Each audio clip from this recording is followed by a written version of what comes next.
When will there be peace? There's a lot of hate between Jews and Arabs. It's wrong hate. And how do you make friends with the enemy? If they will know each other very good, maybe they could be friends. I learned that they are exactly like me. What is an alcoholic? The compulsion to drink is so great, nothing else matters. I'll do anything to get another drink. And how can this disease affect you? My mom and my dad used to fight a lot, and me and my brother used to always go up in our bedrooms and cry a lot. Where can you sing the gospel?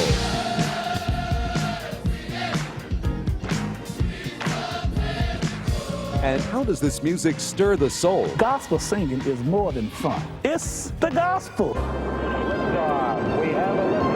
Find out this week on the show that asks the questions. Nick News. This video is brought to you by Patreon. Patreon, the most trusted name in news. This is NBC Nightly News with Tom Brokaw. Reporting tonight from NBC News headquarters in New York. Good evening. It is a prescription for war, this Iraqi invasion of Kuwait, the tiny country that is a primary source of oil for much of the Western world. But tonight, the United States, the Soviet Union, Israel, and other powers are concentrating on diplomatic and economic solutions to this surprising and dangerous development. On August 2nd, 1990, the Iraqi army launched an invasion into the neighboring country of Kuwait under the orders of the 5th president of Iraq, Saddam Hussein. It took only 2 days for Kuwait to fall under military occupation.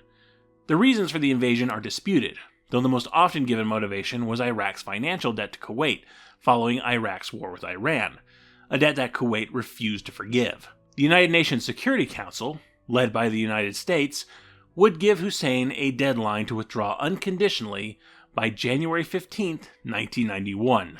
Hussein did not comply. On January 17, 1991, the United States, under the presidency of George H.W. Bush, carried out a series of aerial assaults that would mark the beginning of Operation Desert Storm, and what would be the first Gulf War. By most metrics, it would be one of the quickest and most decisive wars in the history of this country, ending after only 6 weeks on February 28, 1991, following a 100-hour ground campaign. Iraq would withdraw from Kuwait, and a demilitarized zone was established on the border of the two countries. As fast as it was, though, Operation Desert Storm was the first capital W war experienced for an entire generation of young Americans. There had been military actions, both legit and otherwise, invasions in Grenada and Panama, assistance to military allies, and, of course, there were the tensions of the Cold War. But this was the first Congress-authorized declaration of war the United States had engaged in since the end of the Vietnam War in 1975. 15-odd years of children born, now suddenly having to ask, what does it mean for the United States to be at war? Exasperating any anxieties was that this was the first American war in the 24-hour news cable era of television, CNN joining the major networks in televising this conflict. The networks, on their part, aired several extensive specials, and ABC would be the first to try and address the curiosity and fears of American children. On January 26, 1991, the channel aired War in the Gulf, Answering Children's Questions, hosted by Peter Jennings. Standing atop a large map of the Middle East, Jennings took questions about the Gulf War from children both in the studio audience and call-ins from around the country. While this special received positive reviews from many, there was one person watching who wasn't all that impressed. Journalist Linda Ellerbee. And there was Peter, and he had on a suit, coat and tie, and he was standing up in the middle of the room, and the kids were sitting down on the floor below him, way beneath him. And Peter had a gas mask in his hands. And he said, Timmy, this is a gas mask. Would you like me to show you how to put this on? And I called Jerry Laybourne and I said, I think we'll give it a go.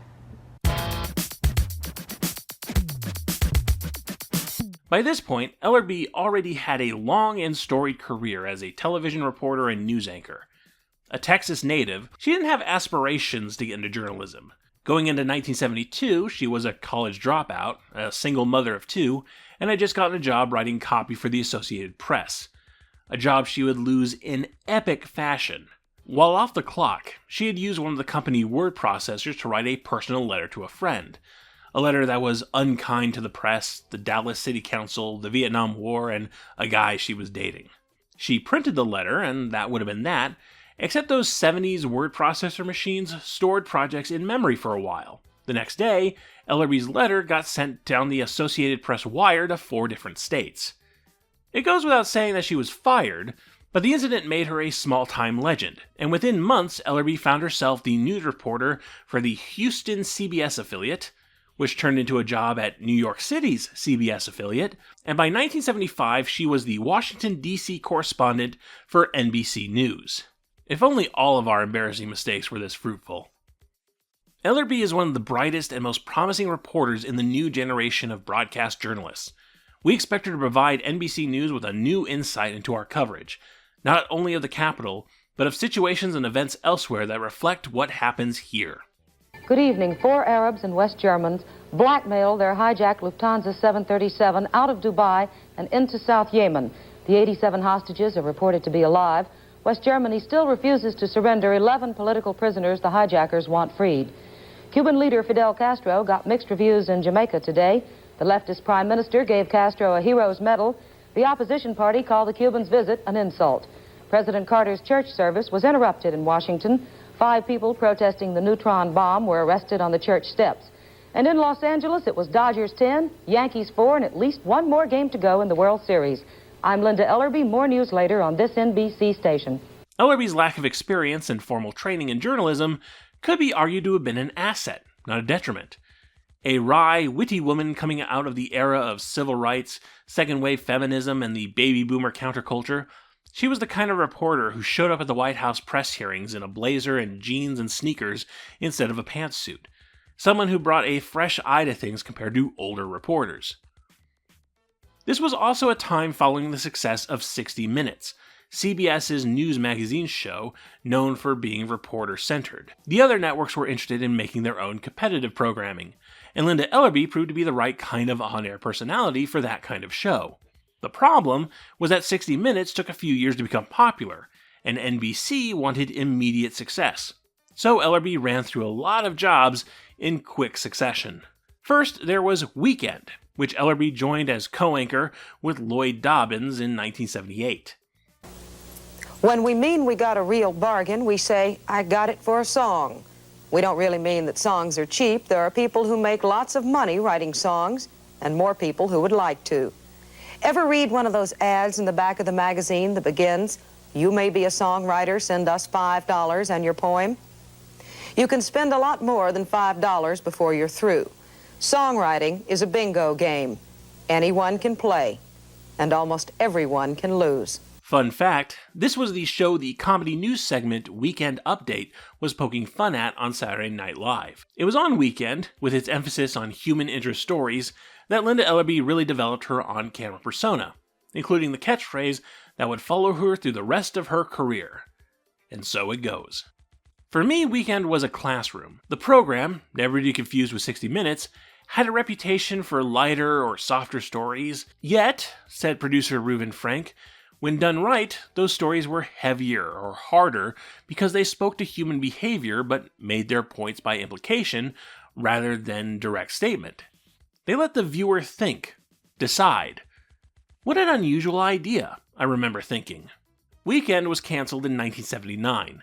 Ellerbee and the rest of the Weekend production team would give it another shot in 1982 with NBC News Overnight, a high-quality news magazine show that aired at 1:30 in the morning, after the talk shows, in a time when many television stations still shut off in the evening. And it was an award-winning critical darling, Time magazine calling it one of the best shows of the year, TV's wittiest, toughest, least snazzy news strip. And it was canceled after 18 months. What you said, we take with us.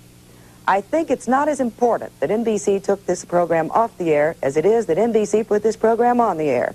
That was something. We go smiling. The final quote is from Mark Twain, discussing the young missionary who went out among the cannibals.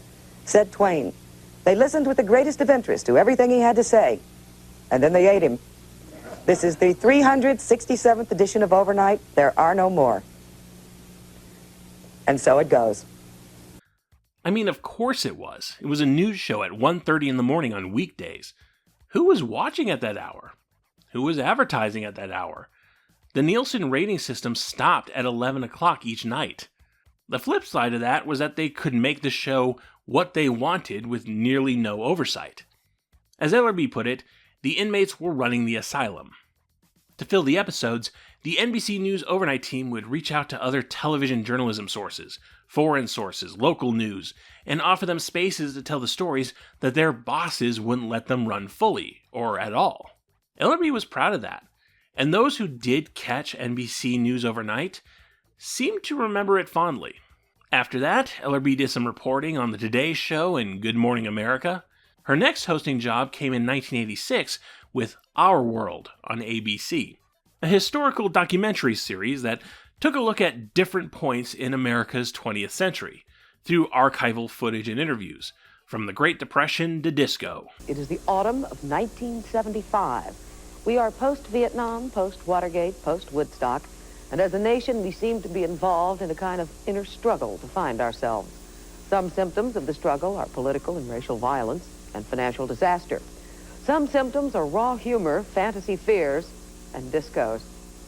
Despite winning some Emmys, Our World only lasted one season, partially because it was competing against The Cosby Show, partially because it felt like a really good PBS show on a major network. By this point, Linda Ellerbee had gained a level of celebrity rare for television reporters, but it didn't seem like she could find a television project that would stick.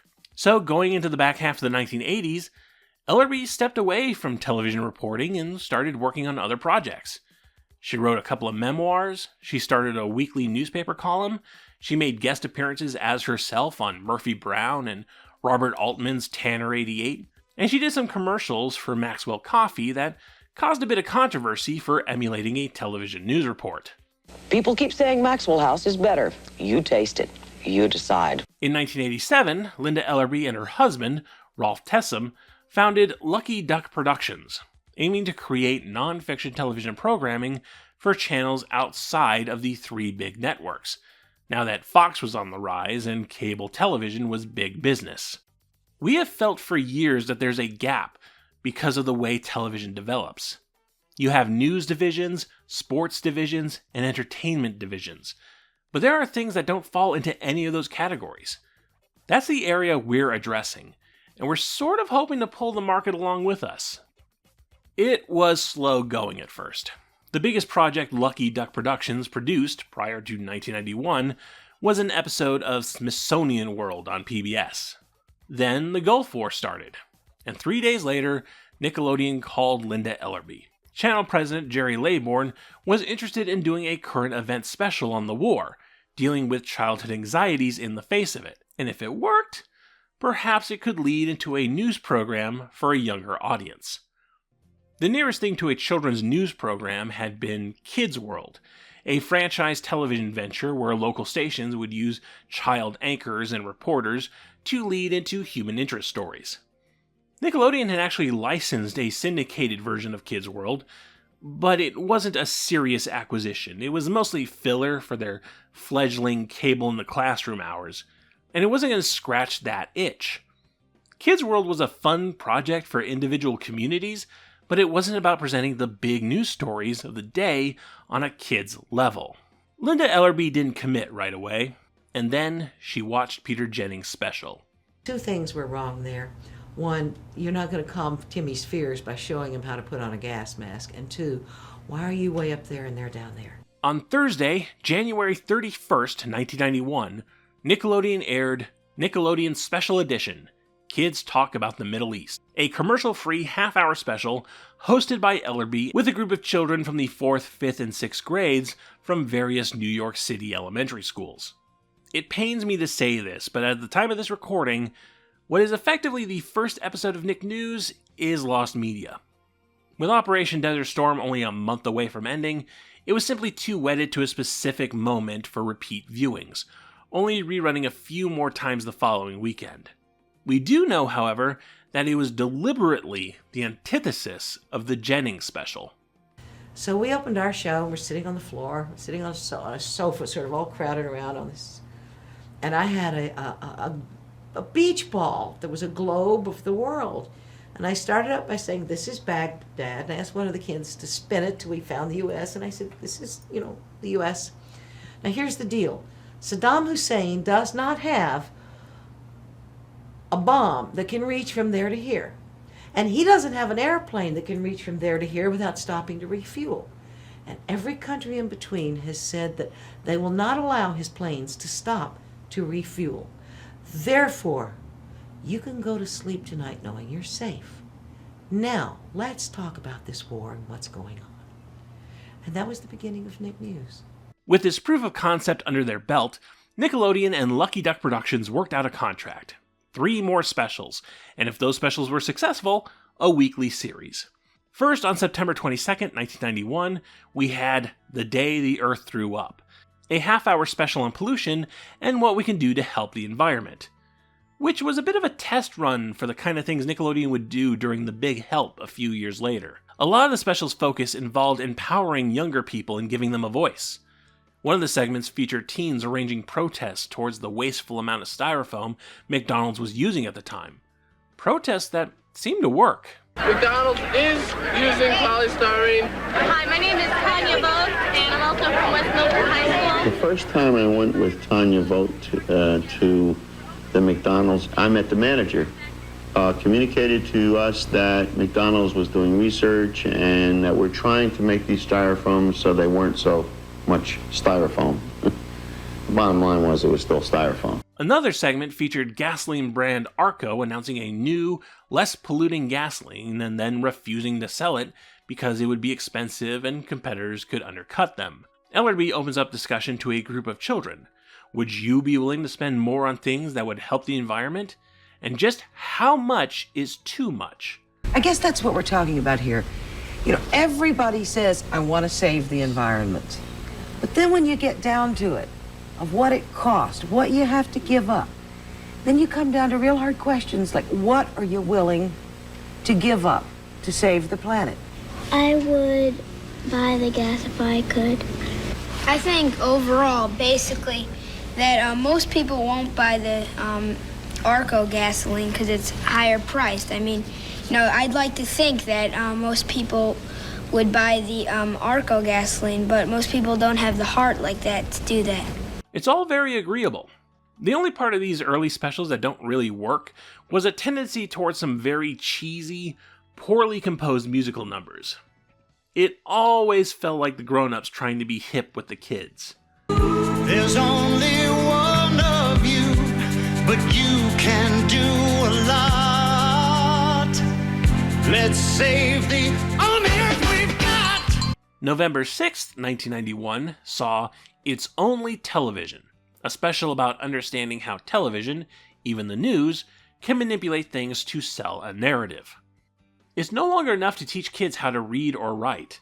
Schools and parents have to teach them to be media literate. We've tried to raise a few questions, to give kids a couple of tools to remove a little of the mystery. As long as TV's a mystery, it has greater power than it should. Then on December 15th, 1991, Nickelodeon aired We Are the Weird, a special on stereotypes and biases. Do you think Martians are green? Do you think librarians wear glasses? Do you think rodeo is for cowboys? You're wrong. Those are stereotypes. Nickelodeon's special edition will show how some of your ideas can be dangerous. Oh, and one more thing. Did you know that you're weird? Find out why that's good news this week on Nickelodeon's special edition, We Are the Weird. This Sunday at 8, 7 Central, only on Nickelodeon. With the 3 special editions finished and successful, Nick News was greenlit and entered pre-production. However, in the middle of all this, on November 7th, 1991, professional basketball player Magic Johnson announced his HIV diagnosis and subsequent retirement from the sport, becoming one of the highest profile celebrities to come public in the height of the HIV and AIDS epidemic. Wanting to use the moment to educate kids on and demystify this disease, Nickelodeon aired A Conversation with Magic, on March 25th, 1992. And personally, I think this is when the Nick News Project really locked in. I covered this special in detail on Knacks Sample Platter. There's a link to the video in the description. But in summary, A Conversation with Magic did a wonderful job of humanizing those with HIV and AIDS after a decade of fear-mongering, misinformation, and an administration dragging their feet on treatment. The stigmas were deep and cruel, and I hope this special moved the needle a bit. Dad, I want people to know that we're just normal people. You don't have to cry. You don't have to cry.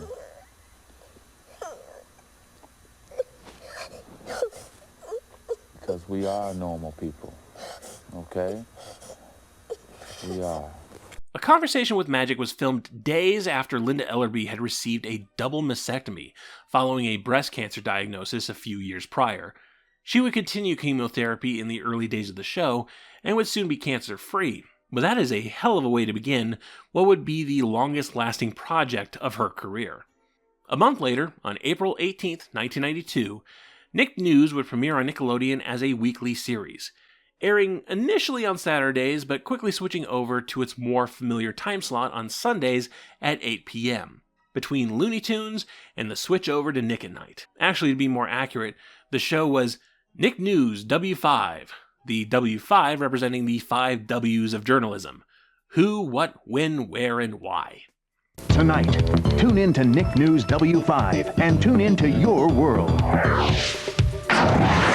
3 million kids chew tobacco even though it causes cancer. Kids are making Los Angeles a little greener. Marines are blowing up silos in Peoria. It's all on Nick News W5 this week. Nick News, your world, your news. Tonight at 8/7 Central on the network that's tuned into kids, Nickelodeon. A typical episode of Nick News W5 consisted of 3 segments, following a rough pattern. One segment often featured a larger, sometimes global issue, like the United States military, Greenpeace operations, or third parties during government elections. To run for president, you have to be at least 35 years old and an American citizen born in the United States. As evidenced by John Hagelin of the Natural Law Party, you don't have to be a politician. I am a research scientist. I'm not a politician. But the purpose of my running for president as a scientist is to bring our nation into harmony with natural law. A second segment usually brought things down to a child's level, covering day-to-day topics that might affect them, like allowances, bullying, or autism. My name is Courtney. I'm 12. I have autism. What is going to happen as a result? I go to school just like anybody else would. Okay, let it go, Courtney. I'm not sick. Other kids can't get autism from me. And a third segment frequently profiled certain cultures like Judaism, Native American reservations, or the Mexican Day of the Dead. The last night we go to the cemetery with candles and with flowers. And we pray for our relatives who die. It's very, very joyful, and it's the way that Mexicans have done it for centuries. That's just an average episode.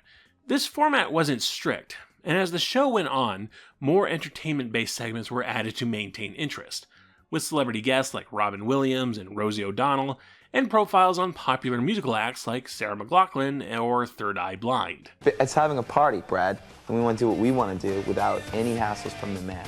It wasn't the 6 o'clock news. It was a news magazine show with topics broad enough that they could be rerun for at least a little bit without losing relevance. If a more immediate and pressing topic came up, like a presidential election, the Oklahoma City bombing, or the O.J. Simpson trial, Nickelodeon would throw together another Nick News special edition with its Couch of Kids open forum, which didn't carry over to the weekly show. Instead, Nick News W5 would occasionally run recorded pieces of kids giving their opinions on stuff like the death penalty. If you continuously murder people, then you should die.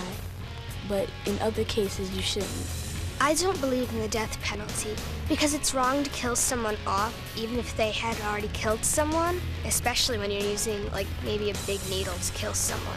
That's a little clumsy, But I also think it speaks to one of Nick News' greater strengths, an insistence that children have a say on important issues. Many of the stories featured included a mix of children talking heads along with adult experts, trying to find the childhood angle where they can. After all, the Israel-Palestine conflict doesn't just affect the grown-ups.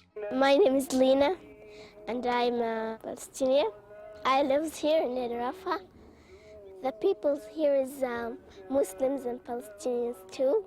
This is my first year in Neve Shalom. Many Nick News stories try to explore both sides of an issue, show that things weren't as nearly clear-cut as a young person might think. For example, in the 90s, there was a lot of concern for the spotted owl in the face of excessive logging. Nick News talks about the threats to the owl, but also takes time to explore how critical the logging industry is to these communities. I don't think they should take everything away from the people and like the jobs and stuff that are kind of a little more important than the environment. The Miley family wants logging to continue. Well, I'm a logging superintendent. I love nature, but I love my job. We don't just chop down trees and haul them off. We replant probably more than what we take out of the ground. For every tree that we cut, I would say that we plant at least 6 trees. This sort of center aisle, both sides narrative can be a real double-edged sword sometimes. On one hand, it promotes critical thinking and empathy, taking in all sides of a complex topic, and it allowed Nick News to both sides issues nobody would dream of doing in the 1990s. For example, one episode talks about DARE, the drug abuse resistance education program that visited schools across America through the 80s and 90s, promoting a zero-tolerance policy towards drugs. Now, for any other show, you know how this would go. A very basic, don't do drugs message. You've seen it a million times. But Nick News goes in a different direction. It follows the story of a young girl who, after a presentation from DARE, decides to report her father's marijuana habit to the police, under the impression that the police would get him into an addiction help program. Instead, this ruins everything for her and her father. The first consequence was that I was fired from my job. Another consequence was that we had to leave the community. Our attempt at forming a step-family was just about completely destroyed. The people who run DARE continue to say that they are not encouraging children to turn anybody in.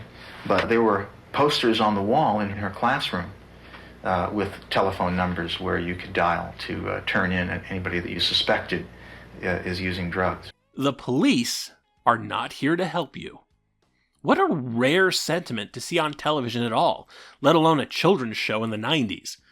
On the other hand, there are issues where one side is quite definitively wrong, and trying to present their point of view is simply platforming bigotry and harmful rhetoric, and never to any benefit. For example, in 2002, Nickelodeon aired the special edition My Family is Different, a program on gay parents, also sadly lost media. In an attempt to seem balanced, the special included segments from televangelist and outspoken homophobe Jerry Falwell talking about how being gay is a sin. And guess what? It didn't do anything to stop conservative watchdog groups from condemning the show and Nickelodeon, the network reportedly receiving 100,000 emails and phone calls in protest. You cannot win with these people. Do not give them a voice. While missteps were had, Nick News didn't talk down to kids. It respected their intelligence and their curiosity, and always included them in the conversation. And these efforts were recognized pretty quickly, the show winning both Daytime and Primetime Emmys, a Television Critics Association Award, and a Peabody Award, among others. I accept this on behalf of the millions of kids who watch Nick News. And I want to say to all of us journalists in the room, let us remember that the kids also deserve our very best, and they deserve our respect, and they deserve something else, as we've learned in such hard lessons recently. They deserve us to hear their voices and listen very carefully. Nickelodeon was certainly proud of it, because in 1993, it pulled a trick it hadn't done in a few years, syndicating Nick News to network television. What is Nick News? It's news for kids. It's a show about questions. Where is Nick News? All over the world, and even beyond. Why is Nick News? Because kids have a right to know what's going on. Who is Nick News? It's you. It's kids. It's all kinds of people asking questions, getting answers, and changing their world. I'm Linda Ellerbee. Join me every week. When is Nick News? Sunday mornings at 10 on the Fox 25 Kids Club. This idea had been very successful for Double Dare, Nickelodeon sharing their newest program with non-cable subscribers to maybe, perhaps, entice them to order the channel. Unlike Double Dare and Finders Keepers, there was no network-unique version of Nick News. It just aired as is. Mostly on CBS stations, but as you just saw, it also got to a few Fox affiliates. Reruns of Nick News also held a steady spot in Nickelodeon's Cable in the Classroom hours, and it aired on Nick's spin-off channel Noggin between 1999 and 2002. Nickelodeon was proud of Nick News, and they wanted as many eyes on it as possible. But did they get those eyes? Hard viewing numbers are hard to come by. The show's Wikipedia page says it reached #1 in the ratings, which is not sourced, and I do not believe that. It was a news show on Sunday evenings as kids were getting ready for school the next morning. Anecdotally, I talked to people about the show in preparation for this video, and while most of them as adults can appreciate the show's qualities, most of them tuned out when Nick News was on when they were kids. Personally, I did catch episodes from time to time, but it was never something I went out of my way to watch. It was the news. I had spent my formative childhood years thinking that the news was boring grown-up stuff. My experience isn't universal, of course, but Nick News was definitely a lean back towards a good-for-you, silver ball style of Nickelodeon, if a top-shelf version of that. But on the flip side, I guess enough people were watching for it to keep going. Nick News with Linda Ellerbee ran for 25 years, from January 31st, 1991 to December 15th, 2015. From Operation Desert Storm to the Monica Lewinsky scandal, to the attacks on 9/11, to the recession, to the final years of the Obama administration. That feels unreal. A project that began before the premiere of the 3 original Nicktoons was still on the air when Sam and Cat was on. By the end, there were people on the crew that had watched the show growing up. There were changes with time, of course. The W5 was dropped from the name. The library playroom set got replaced with Ellerbee sitting in front of a green screen. Regular episodes went from 3 7-minute segments to 1 22-minute segment, going more in depth, like this 2014 episode about the ethics of animal testing. Companies, they don't want to get sued by people. If their face puffs up because of allergic reaction, they don't care if it's an animal, but they care if it's a human. Other countries have banned the use of animal testing for cosmetic and household products. I do find it hypocritical that people are so against animal testing, but they use these products all the time. It's wrong, it's horrifying, it's heartless, and I feel like we can make a change and we can do something about it instead of, just let it happen. However, it never lost its core design, never stopped focusing on the thoughts of children, giving them a voice, presenting complex issues in clear, dimensional ways. I know how many kids come up to me and say, I decided I wanted to become a doctor because of a show I saw on Nick about kids with autism. Now see, that's much better than I decided I wanted to be a journalist because I watched your show. When you have kids come up and say, I decided I wanted to change my world. I decided I wanted to go into politics. I decided I wanted to do this. I saw that I could do this. I saw that I could affect my world. Those are the things I look for. How are we reaching them in ways that can change not just their world, but our world? The series ended with an hour-long special. Hello, I Must Be Going. 25 years of Nick News with Linda Ellerbee. Ending what would be Ellerbee's longest gig by 1,000,000 miles. So now, for the last time, let me say, I'm Linda Ellerbee. Goodbye for Nick News. And so it goes.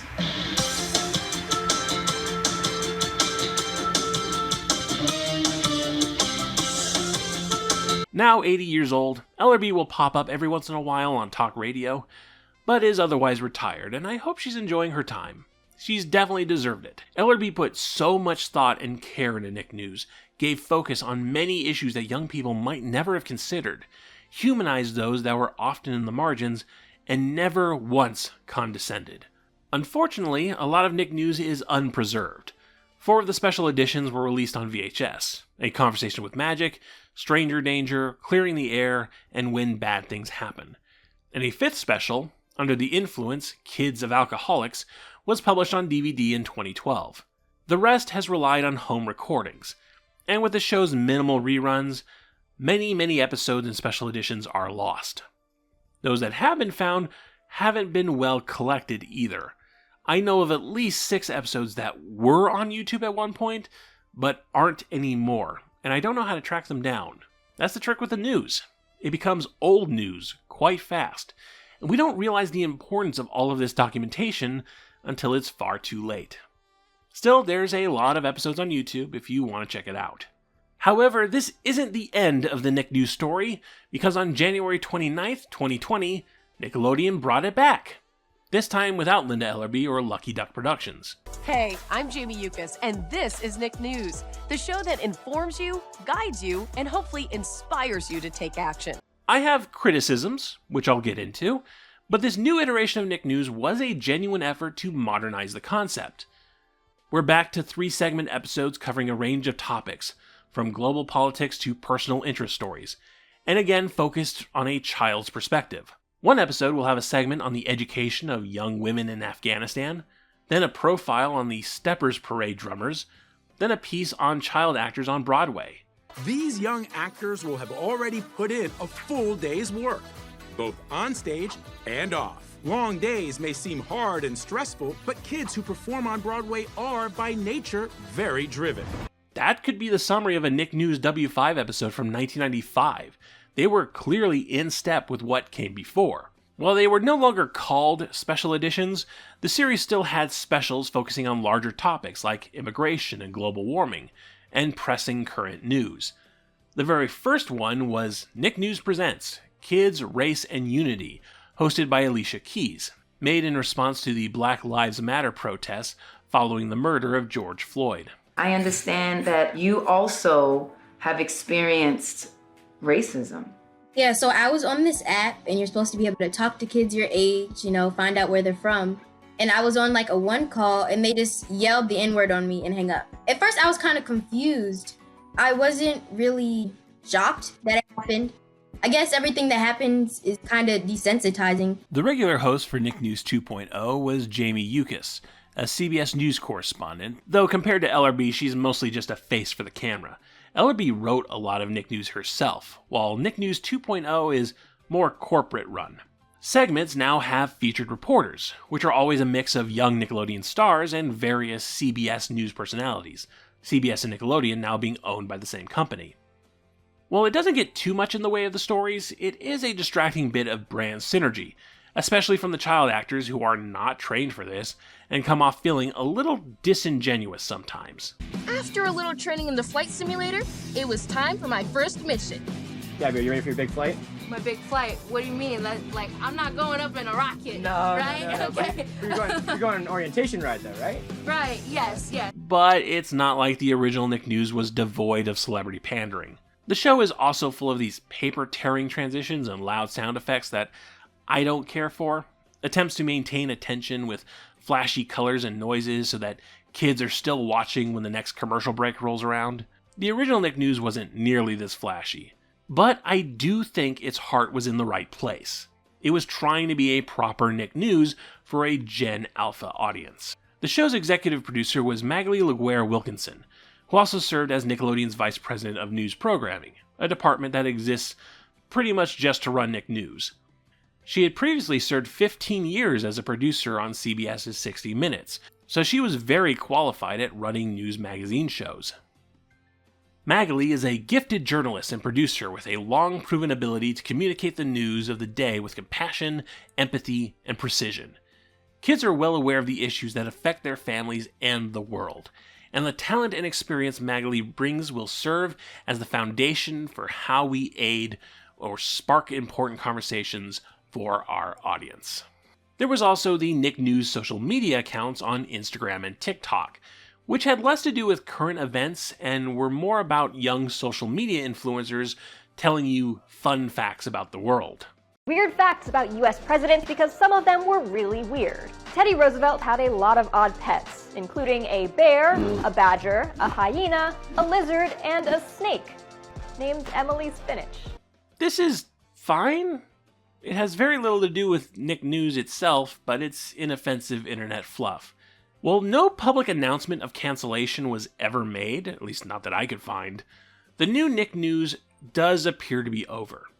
The Nick News page has been scrubbed off of the Nickelodeon website, and Magali Laguerre-Wilkinson's LinkedIn page references the show in past tense, ending on December 2024.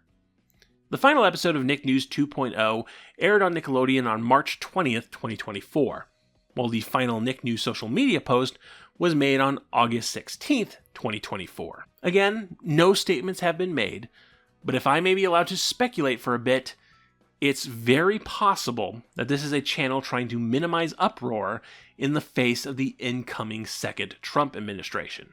We've seen several companies preemptively adjust their policies and products in the face of a fascist government built on tearing down diversity programs, destroying our global relations, and being violently anti-trans.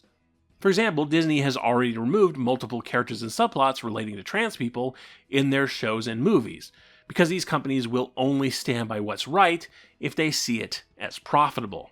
Nick News has leaned liberal for all of its iterations, which for the red hat wearing idiots means it's leftist socialist propaganda. No. My show is leftist socialist propaganda. Nick News just liked the Clintons a little. Nickelodeon might have canceled Nick News to keep the Ben Shapiros and Matt Walshes at bay as much as possible. Or maybe Nick News just wasn't a profitable program and the timing of its cancellation is just a coincidence. I don't know. I just know that we never seem to have Nick News when Trump is in office, when we need it the most. At the time of this writing, 12 episodes from 2022 are currently available on Paramount+. Being artifacts of the Biden administration, I don't know how long they'll keep those up, so if you're interested, I'd check them out sooner rather than later. Nick News, in all of its iterations, feels like the most obvious idea in the world. A space to allow young people to engage with and learn about our current world in a way that respects their intelligence and autonomy. While I didn't watch it regularly in the 1990s, when I did watch it, it helped me keep complicated and often tragic events in perspective. It gave me windows into other cultures and other ways of living. It promoted community programs and shepherding the planet. And I worry that too many of us missed it. Missed Linda Ellerbee's firm hand in educating ourselves because we were just there for the wacky cartoons and messy game shows. Lord knows we need this kind of thing now more than ever, as Linda Ellerbee once put it. You have a right to know about these things. You have a need to know. Ignorance is not bliss. You don't go to heaven if you die dumb. That's what this show is about, not being dumb. Nick, Nickelodeon. Nick, Nickelodeon. Next time, we fly over to Canada to check out a soap opera aimed at teenagers. Is there more to it than just being a bit of before they were famous trivia for Ryan Reynolds? Let's find out. Today's research shout-out goes to Linda Ellerbee's 1986 memoir, And So It Goes, Adventures in Television. Ellerbee actually wrote 3 memoirs, and none of them cover Nick News in any detail, which is kind of annoying. Her first one here is the best read of the 3, and provides a great look into the kind of woman Ellerbee was before getting the job at Nickelodeon, plus an entertaining look at television journalism as a whole. It's very much worth a read. Thank you all for watching. If you'd like to support Knacks and other Pop Arena projects, consider contributing to my Patreon. Every dollar goes to production values, research materials, and paying off car loans. You can also support the channel by liking the video, subscribing, hitting that bell icon for notifications, sending a one-time donation through PayPal or Coffee, and sharing knickknacks with all your friends. Thank you again, and remember, Black Lives Matter, trans rights are human rights, and free Palestine.